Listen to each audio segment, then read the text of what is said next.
Hi, this is Steve Mann, and I just wanted to go over X-ray and X-ray selected in the panel view.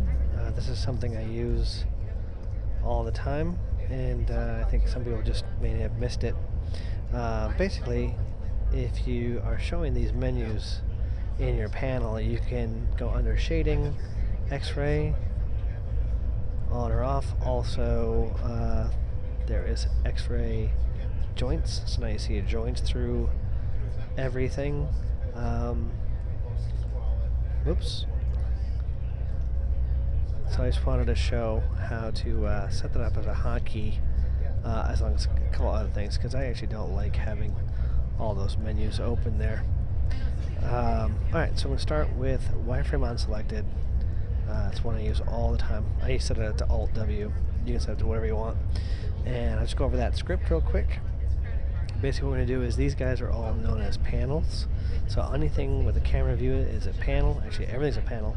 But these particular panels are model editors. So in our script, the first thing we do is to get what is the active panel. And you'll notice it says model panel 14. There's no real way of knowing that. In fact, next time I open Maya, it's not going to be called that. So this one's, oh, I'm now in the script editor. Click over here. And if I run this, it should give me model panel 11. So 11, 14, script editor panel 11, 1. And then, like I said, every time you open Maya, it's going to be different. And we can run some commands once we have that model panel. So there's model editor, which is our main command, and it has a bunch of different options. One of them is wireframe unshaded -WOS. So what I'm going to do is query the wireframe unshaded of the panel, which we got. If it's 0, set it to 1. Otherwise, set it to 0. And that's pretty much all it is. Now, for the X-ray, it's very similar. The only thing is I change out -WOS to -X-ray, and I get the same result. And then the last one, let's see here. There we go. Shift-X, Shift-X. I've got it set to Shift-Alt-X for X-ray selected. Now there's a command called display surface, which will actually change these things from X-ray selected to not X-ray selected. So basically what I'm going to do is get my selected objects, and you'll notice that that one is actually global in both views, whereas X-ray is panel specific. Same thing with wireframe unselected. So what I'm going to do is, the first thing I'm going to do is make sure I get the visible shape node. Now there's two shape nodes anytime that you deform an object. So this torus here used to look just like this one until I threw the lattice on there.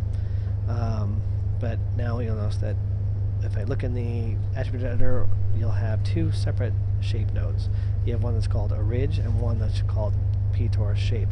And you notice that under the under the object display, intermediate object is turned on for the ridge and off for the shape. It's the one that's turned off that we want. If I go to the ridge one and turn it off, I'll now show the original shape node of this that torus. And what you'll see is basically you have two shape nodes in one. And this is that original one. It was changed by the lattice. It spits out that one. So we don't want that ridge node. Once we have that, we can run the display surface on it. And this is just another way of doing an if-else. Basically what I'm going to do is I'm going to use a variable to get the state of the X-ray, and then I'm just going to do the reverse of that using an exclamation point, or also known as bang. So display surface -X-ray, the state opposite of what it was. So that's just going to toggle it back and forth. Now the last thing I wanted to show you was that I also have toggles up here for grid, joint, curves, basically anything that's in this show menu here. And where that comes from is the same exact script. So if I look at that original script, the model editor, instead of using -WOS, there's a lot of options that the model editor has. If I run help-model editor, it's going to give me all those potential things that I can toggle back and forth. Alright, I hope that was helpful, and see you around.